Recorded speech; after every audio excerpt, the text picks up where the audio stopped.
Count Ferdinand von Zeppelin gave his name to the internal framed cigar-shaped dirigibles that roamed the German skies before the onset of commercial airlines. These giant balloons were also used for scheduled passenger flights across the Atlantic to Brazil and the United States. In early demonstration flights, they visited the Arctic and circumnavigated the globe. They slowly became phased out during the beginning of World War II. But frankly, who cares?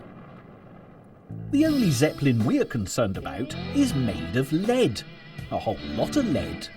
So, take no quarter as you climb up the stairway to heaven and let it take you over the hills and far away. Ladies and gentlemen, this is rock and roll.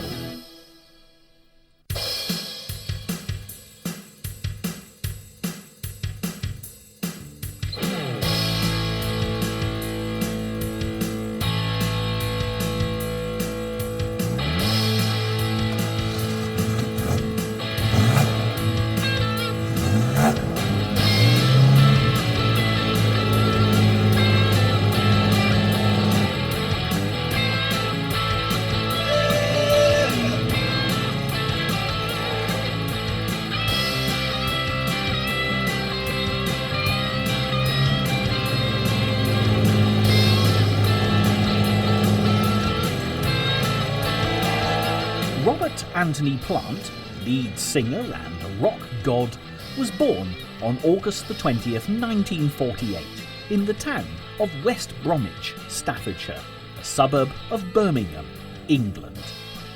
His nickname was Percy during his Led Zeppelin tenure, and this could well be to do with his excessively tight trousers, which might also account for his wailing voice.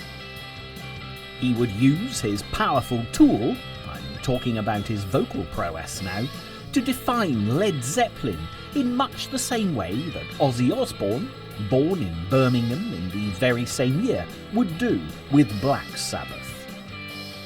The difference between Ozzy and Robert Plant was their upbringing. Ozzy had a tough life in the working-class suburb of Aston, whilst Plant had a peaceful and comfortable existence in the small town of Kidderminster, which was situated away from the urban sprawl of Birmingham and touched on the rural splendour of neighbouring Worcestershire and Shropshire. He attended King Edward VI Grammar School in nearby Stourbridge, but the lure of the early 1960s American rhythm and blues boom got the better of him. Rather than studying for the short back and sides white-collar career of accountancy, he grew his hair long and studied vocal harmony in such bands as the New Memphis Blues Breakers, the Black Snake Moan, the Delta Blues Band, and the Crawling King Snakes.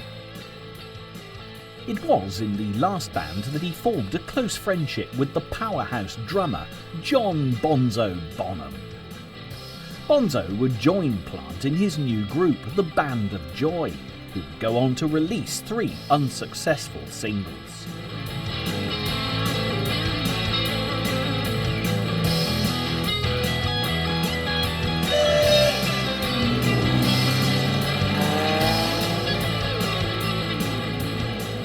In 1968, just as the Band of Joy became the Band of Not Much Joy after all and split up, Robert Plant met and married a beautiful Anglo-Indian girl with a distinctly un-Indian name.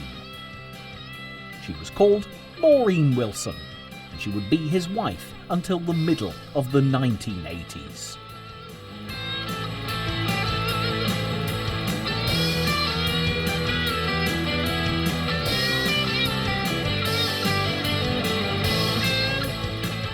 After a brief spell working with English blues legend Alexis Corner, playing gigs at the also legendary Speakeasy Club London, Plant joined a band called Hobstweedle, named after a character in fantasy author J.R.R. Tolkien's acclaimed writings. Tolkien, twice Professor of Old English at Oxford University, England, was to have a big influence on Robert Plant, especially with such books as the Lord of the Rings trilogy. As Plant honed his songwriting skills, his lyrics sought inspiration from the hobbit holes of Middle-earth and the climactic battles of good and evil that ran through Tolkien's mythical worlds. His lyrics would soon find a new home in a new band called the New Yardbirds.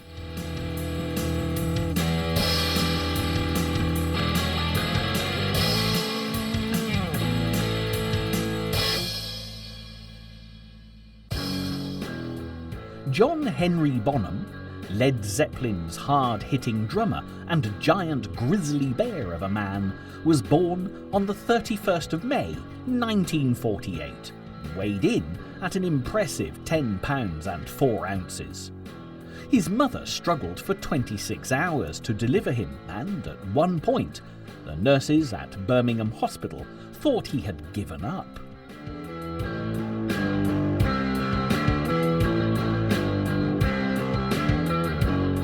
Because of this, the little drummer boy popped out of the womb with a very big head.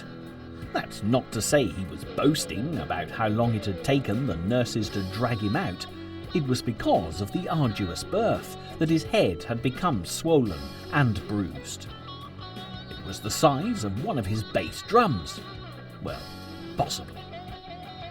He was the first child of a family of 3, which included a younger brother, Michael, and a younger sister, Debbie, all living in a semi-detached house on the outskirts of Redditch, England, in a village called Hunt End.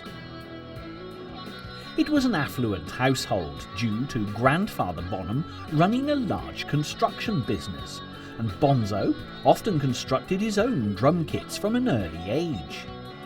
In fact, he would hit anything that moved, according to his battered brother Michael.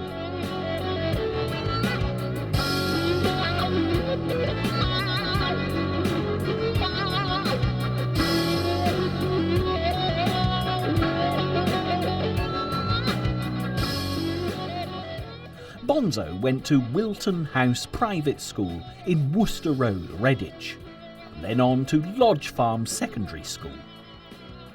He wasn't the most productive of students, but he was probably the most mischievous.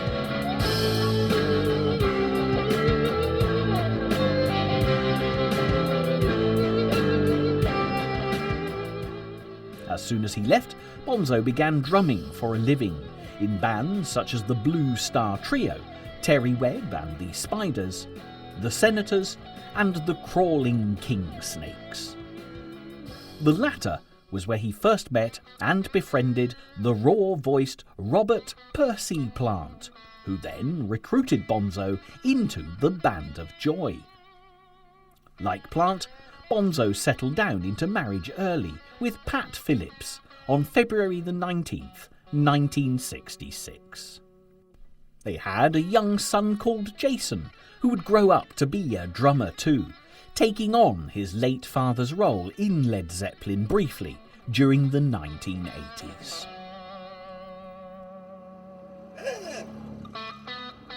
After the Band of Joy split, Bonzo was recruited into the backing group for popular American folk rock icon Tim Rose. During a stint at the Marquee Club in London Soho, their support act was a band called Hard Meat, whose drummer was Phil Collins, well before his Genesis days and his amazing solo career. He was a great fan of Bonzo's style and would eventually try and fill his shoes in the first reformation of Led Zeppelin in 1985. But every good drummer needs a good bassist to work with, and Bonzo would soon be working with one of the best.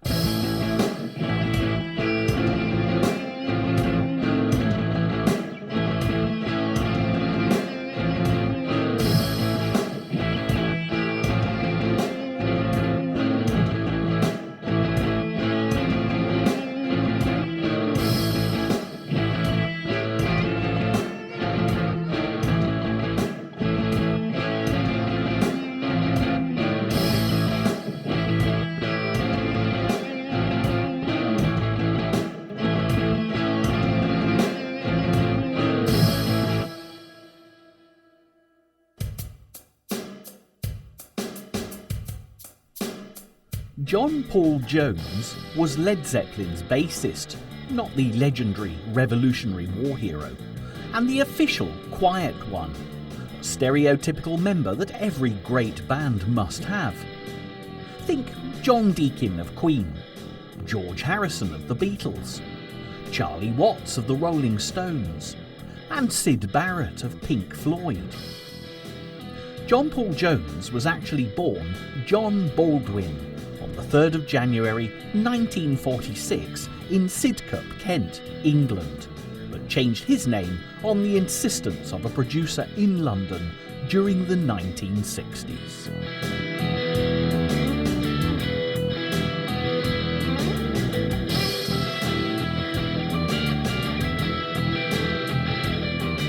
His parents were a musical comedy double act, so JPJ was taken on tour from an early age and formed a duo with his father Joe, who was an accomplished jazz musician.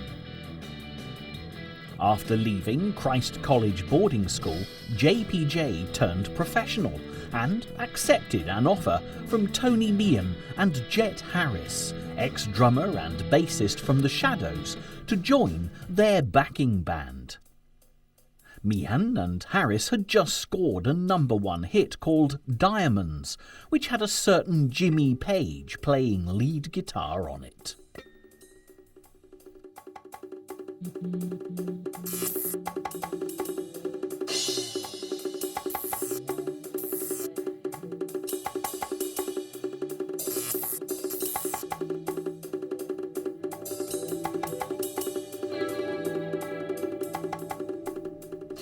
When the touring band split up, JPJ was a much in-demand session musician and musical producer and arranger, playing on and producing the hit Mellow Yellow for mystical folk singer Donovan, England's answer to Bob Dylan. Throughout any London recording studio, when the call went out for a brilliant bass player or a top arranger and producer, JPJ was the man who answered. He was on hand to assist the Rolling Stones with She's a Rainbow and the Satanic Majesty's Request album, and took artists like Marianne Faithfull, Herman's Hermits, Tom Jones and Lulu into the top 40. It was on the session scene that he frequently bumped into and worked with an acclaimed guitarist who was doing for lead guitar what JPJ was doing for bass guitar.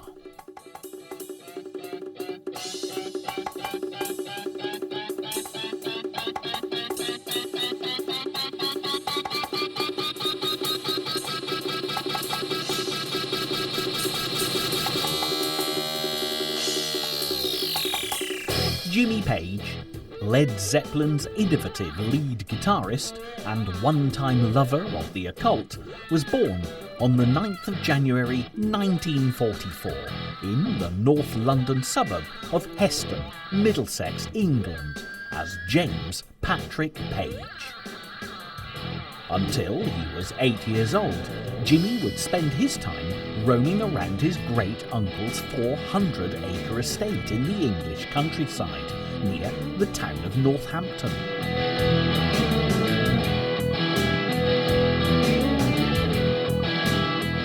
When the family was moved to Miles Road, Epsom, west of London, he spent most of his time listening to his radio and singing in the school choir.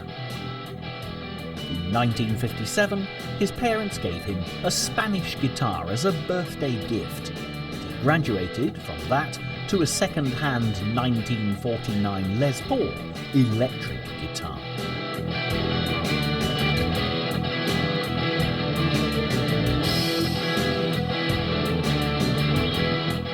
After leaving school, his parents actively encouraged him to try and make a living out of playing the guitar. He joined a band called Neil Christian and the Crusaders. The constant touring took its toll on his health though, and he came home to recuperate after being laid low with glandular fever. Because of this, he decided to enrol in the Sutton Art College, Surrey, to study painting, but the lure of the guitar and adulation was far stronger than the lure of the canvas and brushes. Jimmy acquired regular work as a session musician on the London recording circuit, playing on such hits as Tony Meehan and Jet Harris's Diamonds, Lulu's Shout, Marianne Faithfull's As Tears Go By, the Rolling Stones' Heart of Stone, and The Who's debut single, I Can't Explain.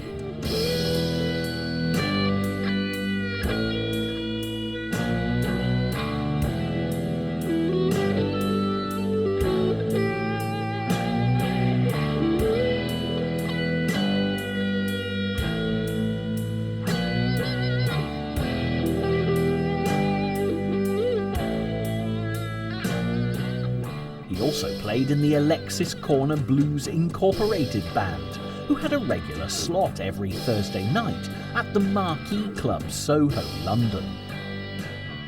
After contributing to more sessions than he can recall, Jimmy joined a band called the Yardbirds as replacement for a little-known guitarist called Eric Clapton.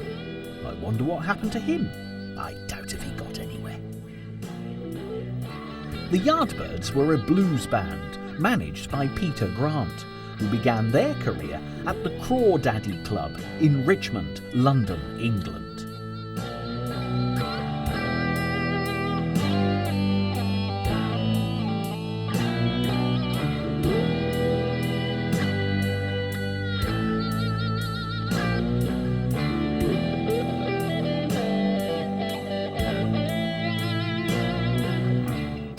Was the original stomping ground of the Rolling Stones before they grew too successful for its small surroundings.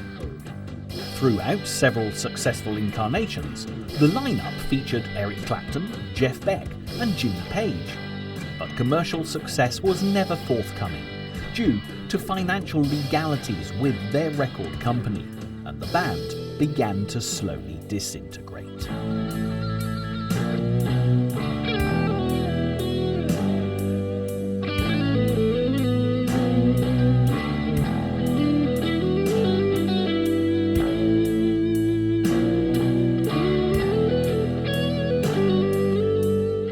To fill out contractual obligations and to get a working band together again, Jimmy Page recruited John Paul Jones, whom he'd worked with most recently on a single for Donovan, after JPJ's wife had suggested he ring Jimmy and ask him to join his band. They asked Terry Reid, whose band had been supporting the Rolling Stones and the Yardbirds on a recent UK tour, to handle lead vocals, but he turned it down and suggested his friend Robert Plant. Plant was singing in the Tolkien-inspired Hopstweedle still, but Jimmy, JPJ and their manager Peter Grant were impressed with what they heard. From there, Robert Plant suggested his old mate John Bonzo Bonham for drums, and in 1968 the new Yardbirds were formed. After playing together in a short tour of Scandinavia, they realised that this sound they were creating was something new and revolutionary. They wanted a new name to encompass it. After briefly considering Mad Dogs as a band name, Jimmy Page remembered something that Keith Moon, drummer for The Who, had come up with when he'd recorded with him and a few famous friends: Led Zeppelin. It referred to a joke that falls flat, much like this one. A famous drummer, fed up with being ridiculed by his bandmates, decides to learn a so-called proper instrument. So he walks into a music shop and says, "I'll take that red trumpet over there and that accordion." The sales assistant looks at him funny and says, "Okay, you can have the fire extinguisher, but the radiator's got to stay." Alright, well, perhaps not that joke then, but it made me laugh, sadly.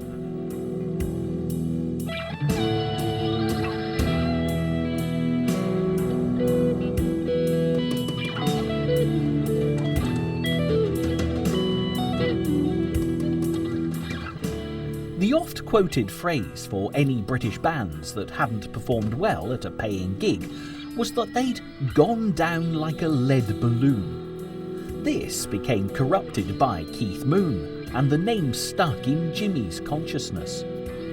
John Entwistle, bassist for The Who, also claimed that he thought of the name first, but who cares who thought of which and who thought of what?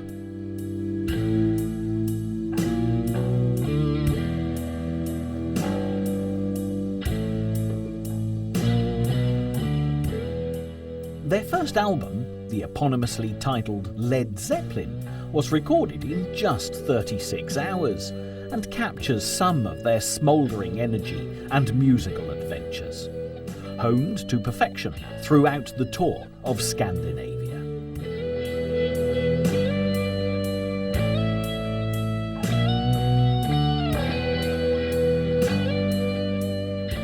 Jimmy Page and JPJ's years of recording sessions and note-perfect playing mixed perfectly with Robert Plant and Bonzo's years of gigging and performing on raw talent alone.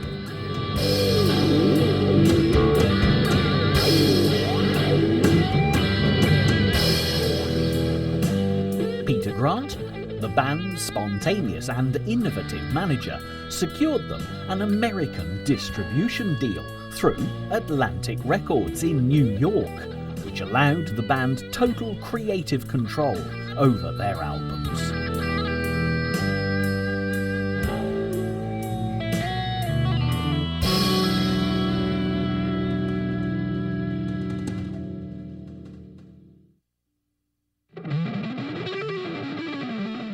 Three days after Jimmy Page's 25th birthday, the now legendary Led Zeppelin album was released. There was no hit single, hardly any publicity, and little radio exposure. But somehow the album rose high like a Zeppelin into the top 10, hovering in the charts for almost a year and a half.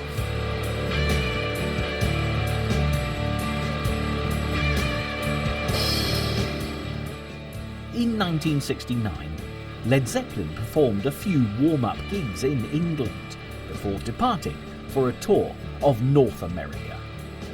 One of the venues was the iconic Marquee Club, Wardour Street, Soho, London. The manager at the time, John C.G., didn't think much of them. He was a jazz enthusiast and just considered the group too loud. I expect he also complained if the neighbours' barbecue lasted until 11 p.m. in the evening. They were billed as the new Yardbirds still, much to the annoyance of the band.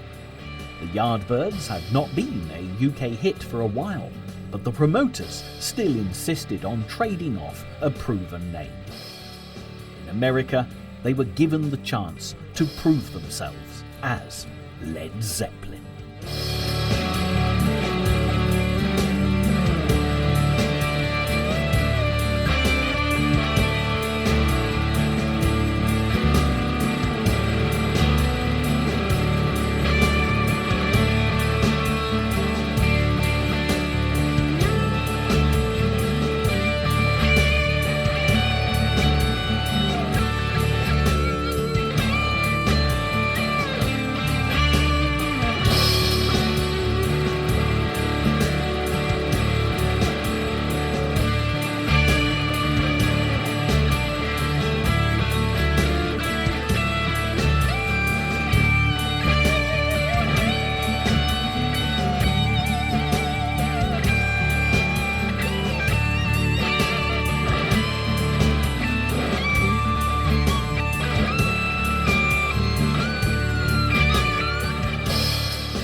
Between chunks of the constant continent touring of late 1969, Led Zeppelin II was written, recorded and released.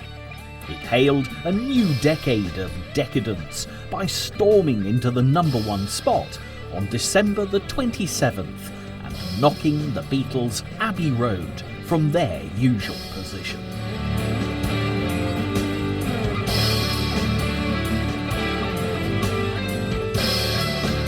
To try and get some airplay on American radio, Led Zeppelin's record company, Atlantic, decided to release Whole Lotta Love as a single. In order to do this, they had to cut it from 5 minutes to 3 in order to fit the tight format playlists. This was akin to taking a masterpiece like the Mona Lisa from the Louvre, France, and cutting her head off. The band disagreed with it, preferring their albums and live shows to do the promoting, but there was nothing they could do.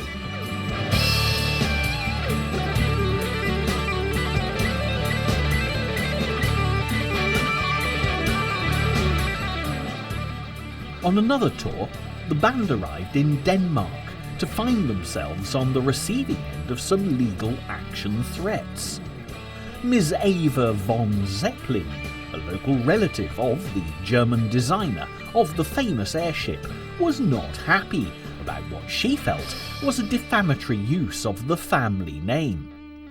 So, Led Zeppelin temporarily became the Knobs whilst in Denmark, a much safer bet when it came to litigation. Upon returning to England, Plant and Bonzo managed to play in front of a home crowd audience when Led Zeppelin performed at the Mothers Club, Erdington High Street, Birmingham. The Mothers was long established as a great venue for live music and had seen the likes of Pink Floyd, Fleetwood Mac, Traffic and The Who pass through her doors, amongst others. The much more mellow, Celtic and folk-tinged songwriting for the Led Zeppelin III album came out of a prolonged stay in the mountains of Wales. The desolate location in Snowdonia, with a rugged landscape and the most romantic of atmospheres, was ideal for a band in search of peace and tranquility, and provided a sort of spiritual getaway from the hectic schedule of touring.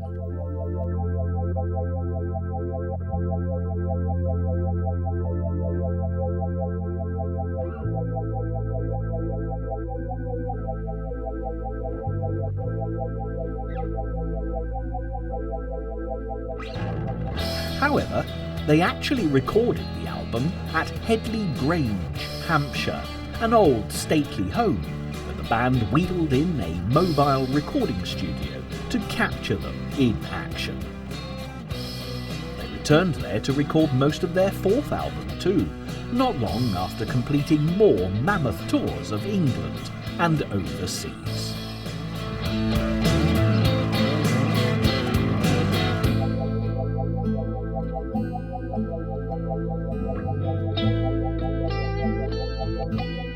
Led Zeppelin IV was marketed without their name or their picture on the front cover.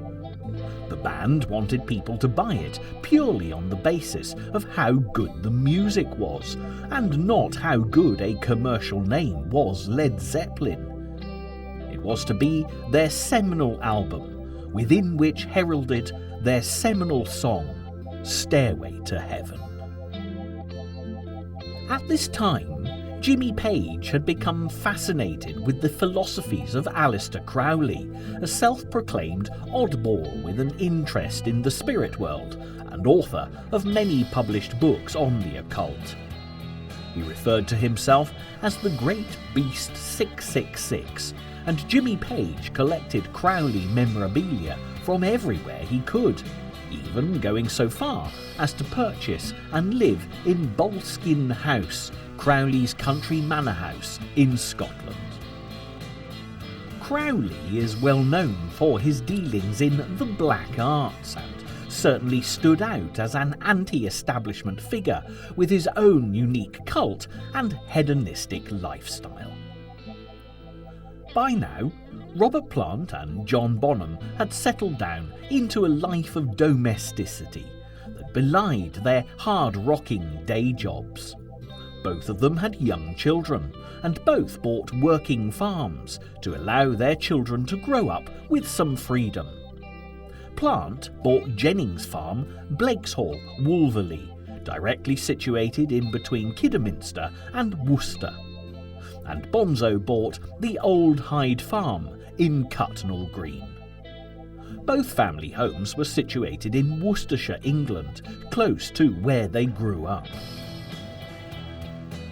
With the release of their fifth album, Houses of the Holy, Led Zeppelin embarked on a mammoth tour of America that toppled audience attendance records wherever they played, and resulted in them becoming the biggest earners ever in the history of rock concerts.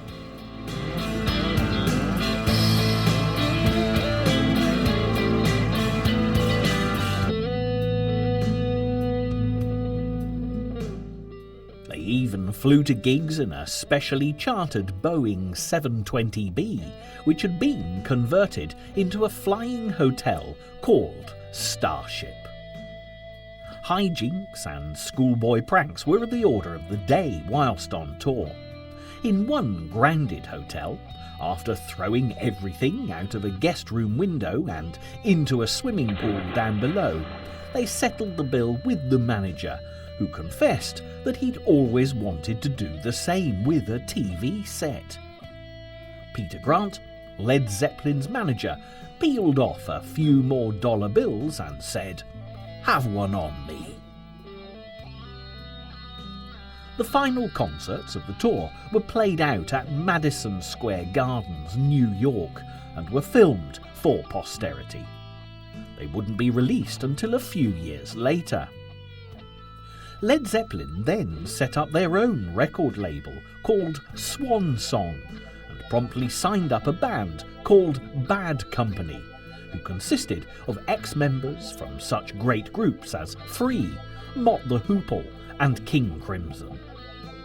They were an instant success, following in the heavy rock vein of Led Zeppelin, but somehow more commercial sounding.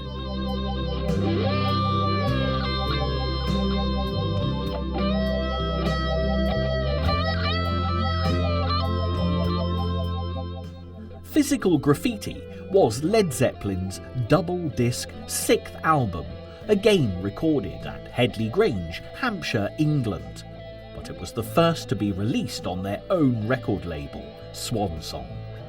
It was a phenomenal success around the world, and prompted the previous 5 Led Zeppelin albums to be pushed back into the charts also.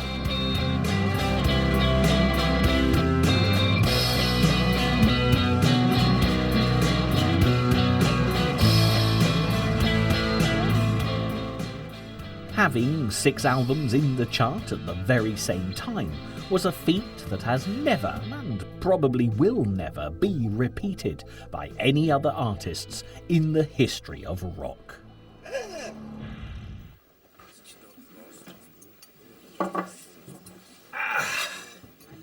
Well, after several hours bone-jarring comfort, it's time for me to get my mouth round a great big greasy rock and road breakfast. In the meantime, you can join Paul Andrews in the studio and learn how some of that massive Led Zeppelin sound was made. Cheers.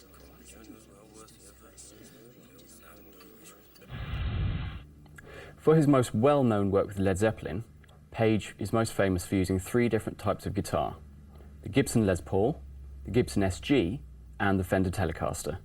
For amplification, he used, amongst other things, a Supro amp, a Vox AC30, and the ubiquitous Marshall 100-watt head. To get a good Jimmy Page tone, you'll need a valve amplifier with a strong mid-range and plenty of gain. It's best to use the bridge pickup on your guitar to get that trademark cutting sound. Jimmy Page also used lots of different studio techniques to create interesting parts, such as double tracking, layering, and lots of experimentation with effects. This first example is of Jimmy Page's rocky tone. The controls on the amp are set to halfway, with the mid-range boosted a little and just enough gain to give you a sharp attack on the notes.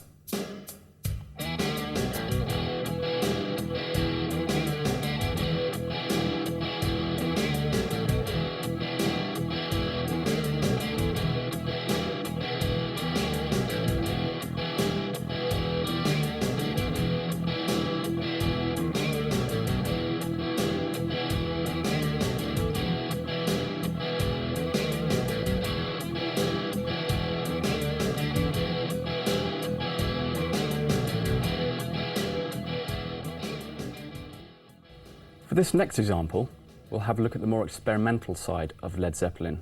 There seems to be a real world music feel to some of the classic songs, which makes them stand out from the crowd. This example is based on a very driving, unrelenting beat, with most of the band playing a very simple pattern. It's important to get the timing absolutely spot on for this example, otherwise it'll sound messy.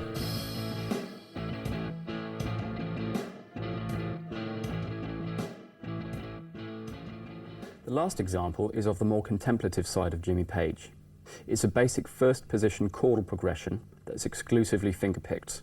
Note how the bass note is played on the first and the third notes of the bar, giving the piece a strong rhythmic identity.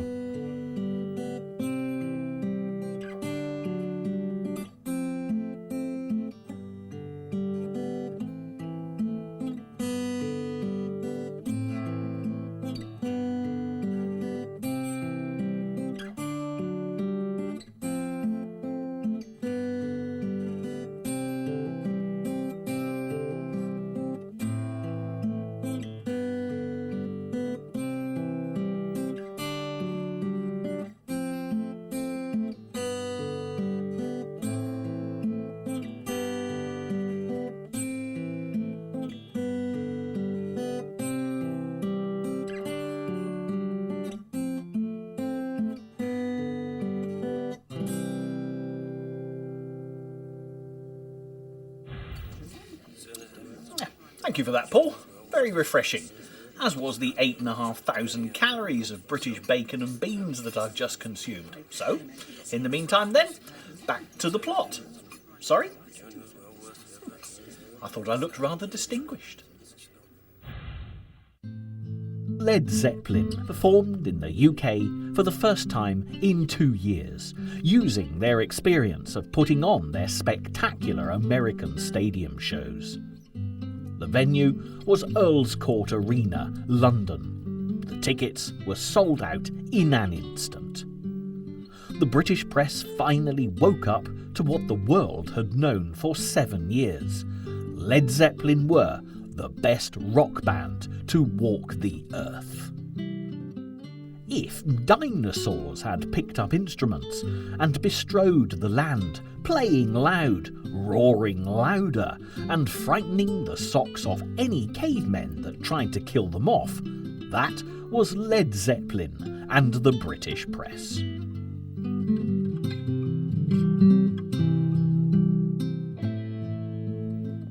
After these concerts, the band took off on separate holidays. Jimmy Page holidayed with his girlfriend, Charlotte Martin, and their daughter, Scarlett. They hooked up with Plant and his family in Rhodes, and a near tragedy befell them. Robert Plant's wife, Maureen, lost control of the rented car, plunged over a precipice, and was halted by a huge tree. In the car, Maureen suffered severe head injuries and lost a lot of blood.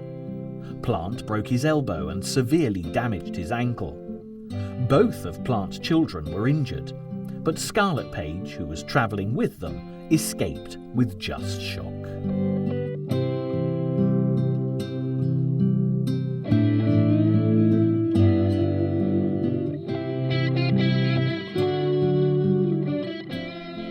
Airlifted to England, and then, because of the huge tax bill that Plant would face if he stayed there too long, they were moved on to recuperate in the tax-free haven of Jersey, an independent island just off the south of England.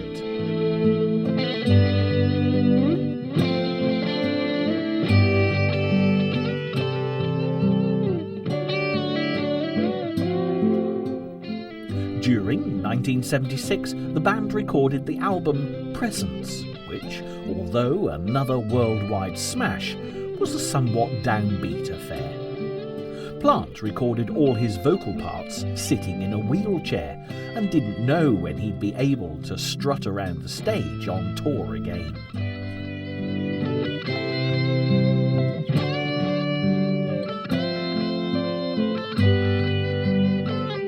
Before the accident, they decided to finance a film through their record label, Swan Song, using the footage from their Madison Garden gigs. This would be their substitute for any live performances. Included within the film were personal sections for each member of the band.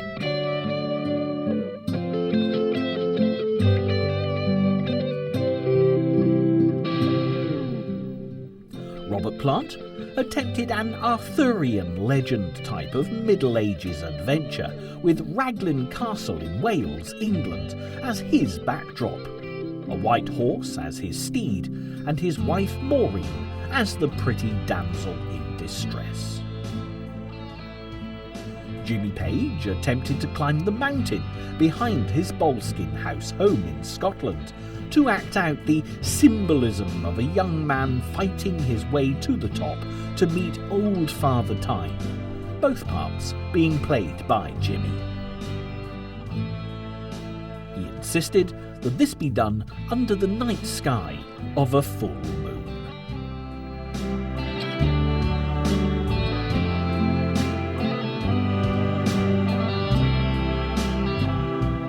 John Bonham featured his home life, showcasing the Old Hyde Farm, Cutnell Green, Worcestershire, his wife Pat, and their herd of prize-winning Hereford cows.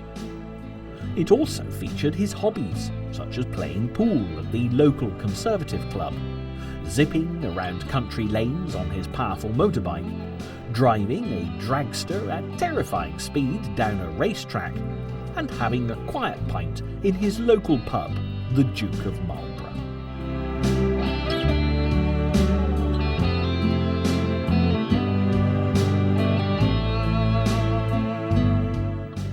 John Paul Jones appears in a puritanical scene reminiscent of The Devil Rides Out or The Witchfinder General, as he gallops around the countryside with a group of masked men, ravaging and pillaging villages. He then returns home to his loving wife and children as if nothing has happened. Even Peter Grant, Led Zeppelin's larger-than-life manager and unofficial fifth member of the group, had a filmed section where he played a 1920s gangster, driving around in a vintage car and getting his henchmen to machine gun a rival's house. The film was entitled The Song Remains the Same and was released along with a double album of the same name in 1976.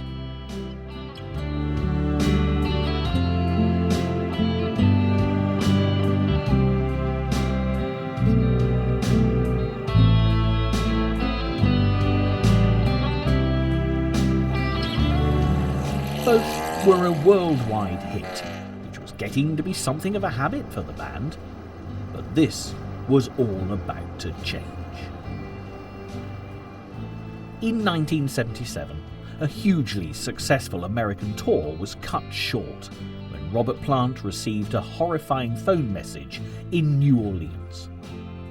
His 5-year-old son, Carrick, named after a heroic Celtic soldier, had been struck down with a violent respiratory virus and died before reaching Kidderminster Hospital.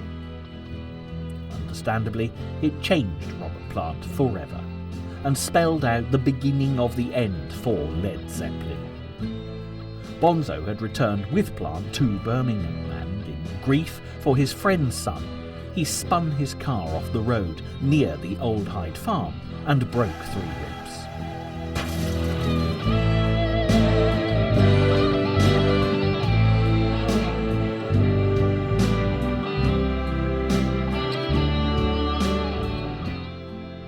In 1978, Robert Plant ventured back into the arms of his 3 closest friends, and Led Zeppelin began tentative rehearsals at Clearwell Castle in the Forest of Dean, England. It was a period of easing back into writing, performing and recording. Plant's wife, Maureen, also gave birth to another son, Logan Romero, in late December.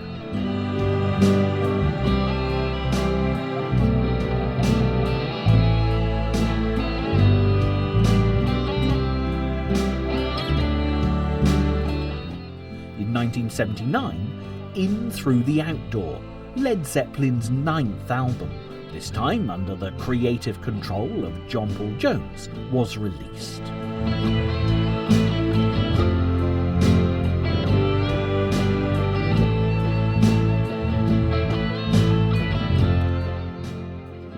This album coincided with a mammoth appearance headlining the 6th Knebworth Park Festival in the beautiful grounds of the Knebworth stately home, Hertfordshire, England. Because of the punk explosion in England, Led Zeppelin had been written off as ageing has-beens, along with the likes of Pink Floyd and the Rolling Stones. This Knebworth concert would reaffirm their place as the biggest and best band around.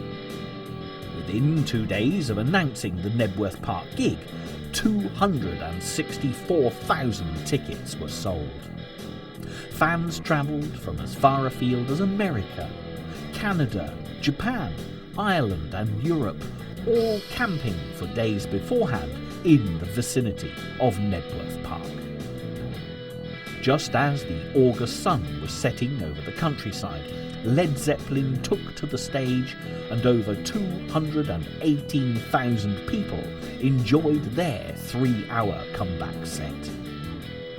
Their second Knebworth weekend, a week later on, would be witnessed by 187,000 people.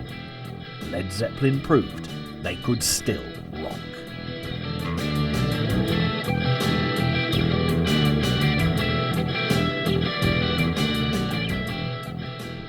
As the 1980s began, Led Zeppelin took off on a European tour, proving that they were leaner, fitter, edgier and hungrier than ever before. They announced an American tour and tickets began selling faster than they could be printed. Rehearsing in Jimmy Page's new mansion house in Old Mill Lane, Windsor, on the banks of the River Thames, London, England, the overall feeling of jubilation and anticipation was rife.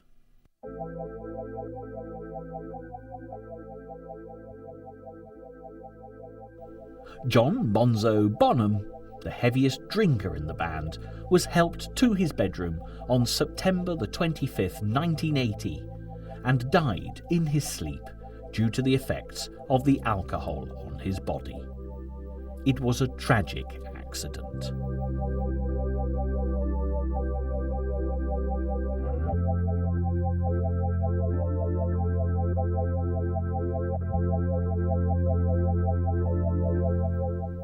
His memorial took place at the Rushock Parish Church, not far from the Old Hyde Farm, Worcestershire, and the tiny village was packed with fans and celebrities, including Paul McCartney and his wife Linda, who'd recently worked with Bonzo in their band Wings.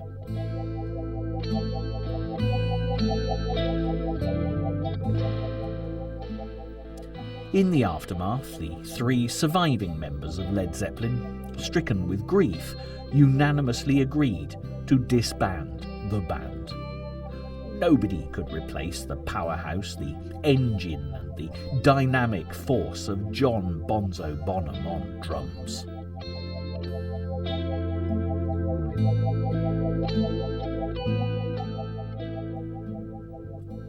The final official Led Zeppelin album, Coda, was released in 1982 and incorporated all the tracks that had been left out of previous albums or recorded for the possibility of a new album before Bonzo's untimely death.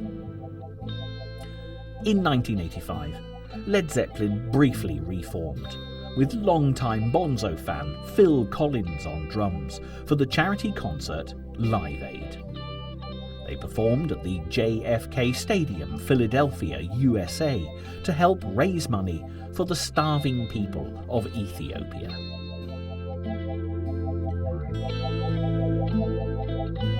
In 1988, Jason Bonham took over his dad's role when Led Zeppelin reformed again for the Atlantic Records 40th anniversary party at Madison Square Gardens, New York, USA. Another low-key reunion was at Jason Bonham's wedding in 1990, when Led Zeppelin took to the stage again with their late drummer's son.